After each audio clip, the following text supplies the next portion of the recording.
1학기, 그 다음 여름방학, 2학기 이렇게 4개로 1년을 쪼갰을 때 어떤 식으로 공부해야 되는지 요 시기별 학습법, 그리고 내신과 모의고사 학습법 차이가 무엇인지, 시간, 멘탈, 그리고 이거 말고 내가 듣고 싶은 주제가 있다 하면 기타로 거수를 할 건데요. 모든 내용을 오늘 다 얘기할 거지만 선생님 특히나 이 주제에 애들이 관심이 많구나 라는 부분 좀 더 집중적으로 다루도록 할 거예요. 자, 그럼 생각하셨죠? 이제 거수하겠습니다. 중복 투표 가능합니다. 자, 먼저 시기별 국어학습법이 난 제일 궁금하다. 네, 내리시고 난 내신과 모의고사 학습법 차이. 네, 내리시고 난 시간관리법. 오, 시간관리법 압도적으로 많네요. 내리시고 나 멘탈관리법. 아, 너네 시간관리랑 멘탈관리 힘들구나. 그 다음 기타 혹시 있을까요? 자, EBS 수능특강 연계교재 사용법 이런 것도 궁금할까요? 자, 고3 친구들 한번 손 들어볼까요? 나 EBS 수능특강 연계학습법. 오케이, 그런 것도 좀 얘기하도록 하겠습니다. 자, 먼저 고등국어 3년 커리큘럼인데요. 2022 개정 교육과정과 2015 개정 교육과정을 나눠봤어요. 근데 차이는 뭐밖에 없냐면 여기 과목명만 달라집니다. 우리 친구들, 예비고2 친구들부터 2 개정이 적용이 되는데 여기 1호 개정 친구들이 압도적으로 예비고2, 예비고3이 많으니까 이걸로 선생님 설명을 하도록 할 거고요. 과목명만 다르고 학습 방법은 똑같습니다. 일단은 선생님은 지금 교육강의 11년 차고 대치동 7년 차예요. 그래서 이제 이투스에서도 애들을 만나고 있고, 그래서 이투스 전에도 인강을 한번 했었습니다. 그렇기 때문에 이 1학년, 2학년, 3학년을 오랜 기간 다양한 지역에서 지도하면서 어떤 식으로 공부해야 되는지 큰 그림을 짤 수 있는 사람이라 생각하시면 돼요. 일단 여러분들이 국어라고 하면 그냥 막연하게 국어는 하나의 덩어리다라고 생각하세요. 또는 이제 예비고2, 예비고3이 되면 아, 국어에는 문학하고 독서하고 문법을 나눠서 해야 되구나. 요 정도까지 감이 잡힌단 말이야. 근데 이걸 시기적으로 국어를 이제 1년 동안 배웠죠, 우리 친구들이. 그래서 1학기 때는 주로 현대 위주로, 2학기 때는 주로 중세 위주로 이제 교과서나 프린트 부교재 같은 걸로 내신을 치르셨을 거예요. 그러면 이제 예비고 이 친구들이 지금 딱 하는 생각이 뭐냐면, 아, 내가 국어를 여러 가지로 찍먹하긴 했는데, 예를 들면은 1학년 때 시험에 나오는 의문의 변동, 한글 맞춤법, 그리고 문법 요소, 중세 문법까지는 내가 한 바퀴 돌리긴 했는데, 그거를 내신 때 했던 걸 지금 와서 기억하기가 힘들거든요. 1년 전에 했던 거, 6개월 전에 했던 거. 아, 배웠던 것 같긴 한데 정확하게 기억 안 난다. 이런 게 이제 문법의 학습에 남아있는 잔상이고, 또 문학 같은 경우에는 학교의 시험범에 들어갔던 현대시나 현대소설 이런 작품들은 빠삭하게 알고 있고, 그거랑 관련된 작품들도 어느 정도 외부 지문 공부는 됐는데, 이렇게 중간중간 공부만 돼 있지 현대시를 쫙 하나의 흐름으로 꿰어서 공부하거나 고전시가를 하나의 역사적 흐름을 가지고 공부하거나 이런 큰 판이 잘 없어요. 그래서 찍먹이 되어 있는 상태다. 그러면 이제 2학년 친구들은 뭘 조심해야 되냐? 1학기 때 보통 다 문학이에요. 이게 학교마다 1학기 때 문학이고 2학기 때 문학을 2번 하는 학교들도 있고, 또는 1학기 때 바로 독서하고 2학기 때 문학하는 학교들도 있긴 해요.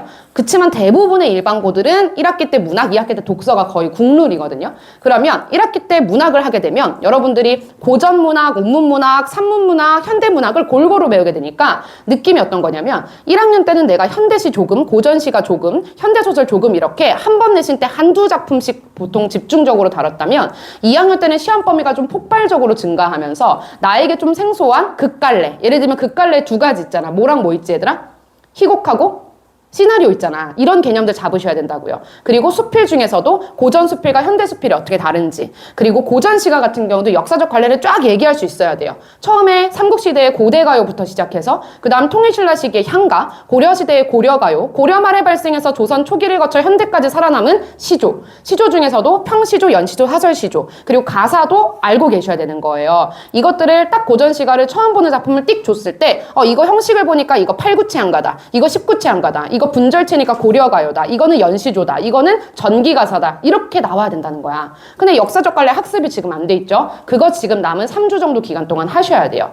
3월 첫 주에는 학교 진도가 별로 없잖아? 한 달 동안 앞으로 문학 공부한다고 고2들은 생각하셔야 합니다. 그리고 나서 2학기 때 독서가 나가게 되는데, 독서의 특징은 뭐냐면, 선생님은 대치동에서 거의 다 강의하기 때문에 사실은 지역 고등학교에 대한 이해가 별로 없기는 해요. 근데 선생님이 몇 년 전에 포항제철고 수업을 했었어요.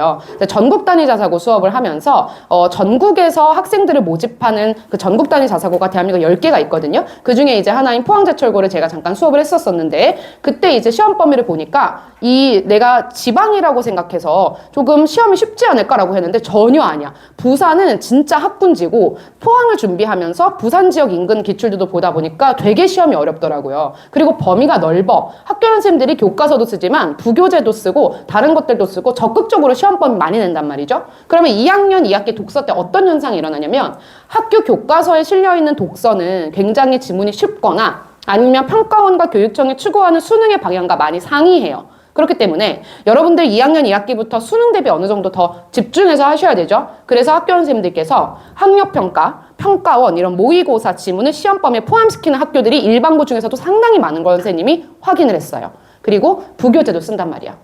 그럼 여러분들이 1학년 때 암기 위주의 내신식 공부하던 것에서 벗어나셔서 이제 수능식으로 공부를 하셔야 되는데 그러려면 여름방학, 올해 여름방학 때부터는 예비고2 친구들은 반드시 수능 독서 5개년치 정도는 꼼꼼하게 분석하고 들어가셔야 되겠다.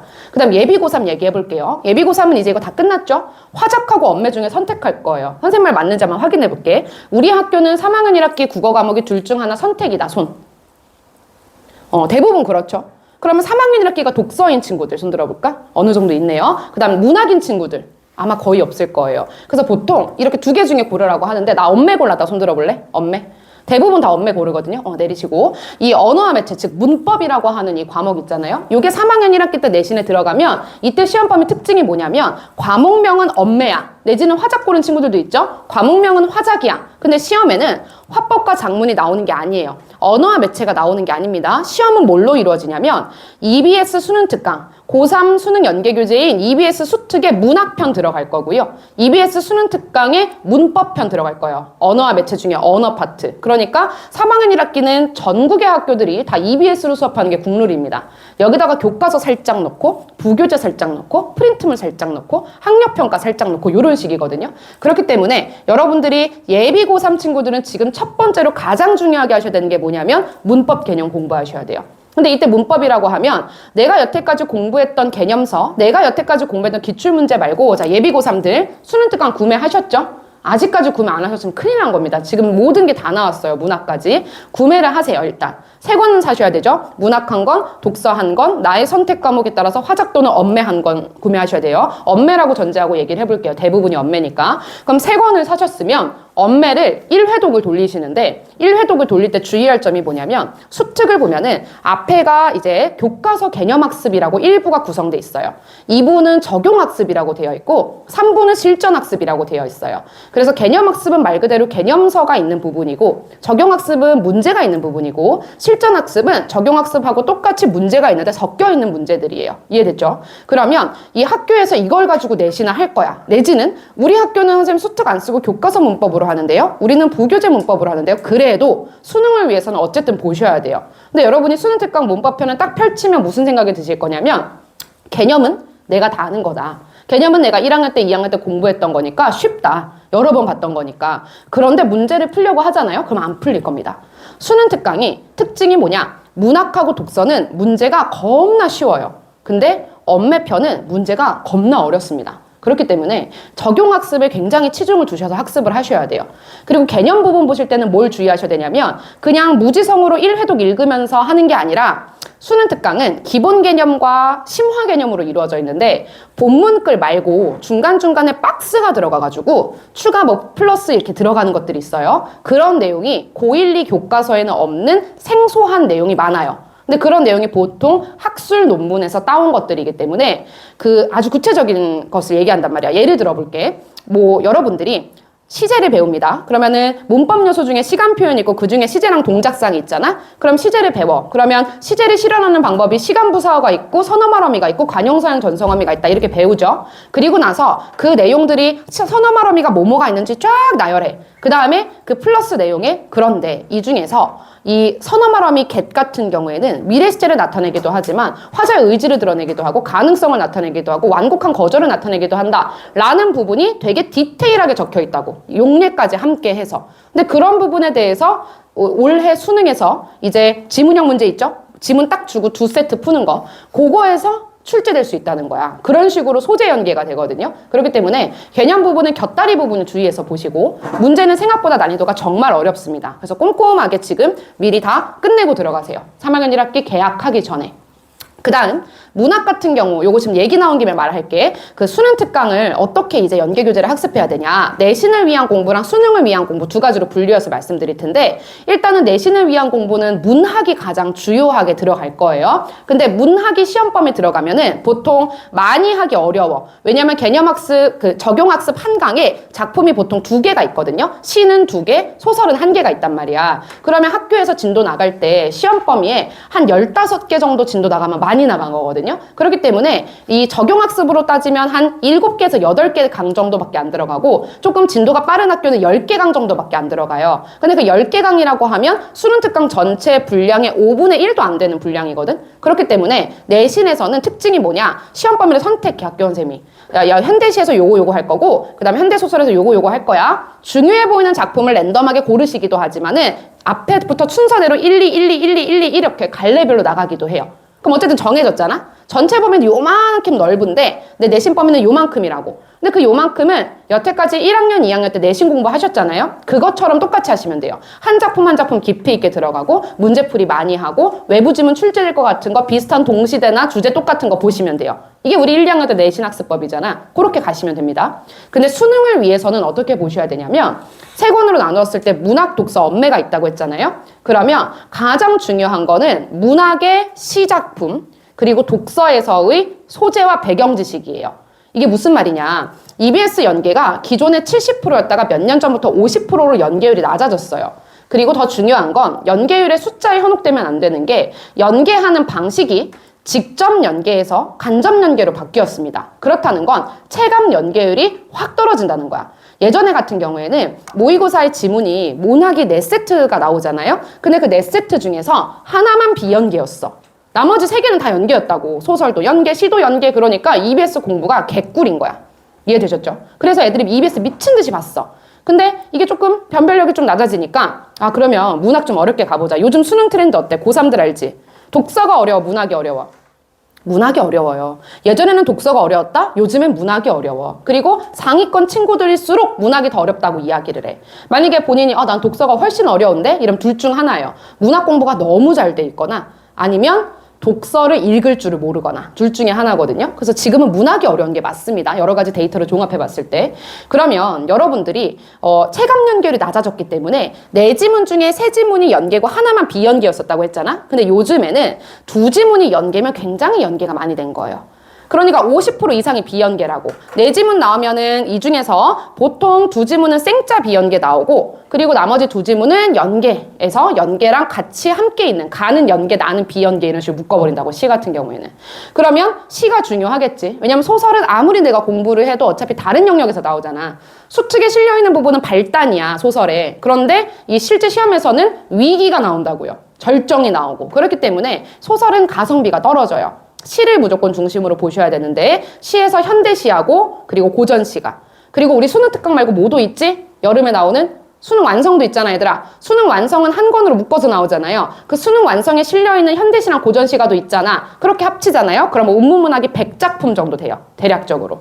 이 100작품이라는 거는 여러분이 교과서 개념학습과 그리고 3부의 실전학습, 요거 다 합쳐서 얘기하는 거야. 그 책에 들어있는 거. 뭐 본문이 2부 적용학습만 보면 되는 거 아니에요? 절대 그렇지 않습니다. 1페이지부터 360페이지까지 전체다를 아울렀을 때, 그리고 수능 완성도 뒤에 보면 5회분 실전 모의고사가 붙어 있거든요. 수학 나중에 나올 때 보면. 그럼 그 5회분 실전 모의고사는 그냥 시험지잖아요. 이렇게 생각하시면 안 돼요. 그것도 연계됩니다. 그래서 모든 페이지 다 통틀었을 때 고전시가 현대시 합쳐서 100작품이에요. 그거는 여러분 숙지하셔야 돼요. 그리고 나머지 소설이나 극작품 같은 것들은 낯선 작품 얻게끔 한번 풀어보고 1회독하는 걸로 충분해. 그것만 하기도 엄청 바쁩니다. 3학년 1학기 때까지 내신하셔야 되고 기출 공부하셔야 되니까. 기출이 더 중요하니까. 그 다음 독서 같은 경우는 소재 연계라는 말이 무슨 말이냐면, 예를 들어 여러분 채권이 뭔 줄 알아요? 채권은 어떤 특정한 사람에게 어떤 행동을 하게끔 요구할 수 있는 권리를 채권이라고 하잖아. 근데 이 채권이라고 하는 개념에 대해서 모르고 있는 사람과 알고 있는 사람은 문제를 풀 때 심적인 안정도가 달라요. 그래서 수특 독서는 지문 연계가 안 됩니다. 그래서 지문이 채권에 대해서 막 이러쿵저러쿵 얘기를 해놨어. 근데 실제 시험에는 그 지문이 복붙으로 나오는 게 아니라 채권에 대한 다른 부분이 나와.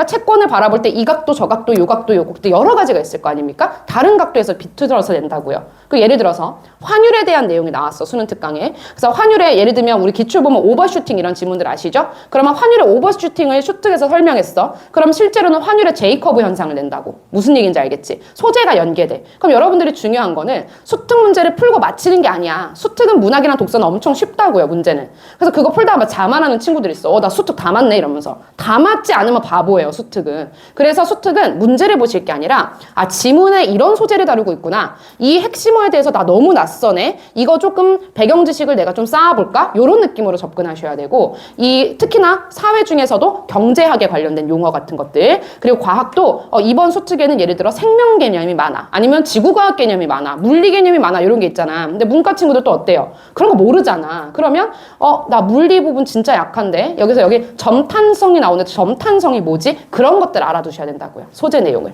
이해되셨죠? 이게 EBS 활용법입니다. 그리고 3학년 2학기 때부터 내신 안 들어가니까 실전 모의고사, 파이널 모의고사 풀면서 봉투 모의고사 같은 거 있죠? 국어로 따지면 뭐 이감 이런 거 있잖아. 그런 거 풀면서 정리하시면 돼요.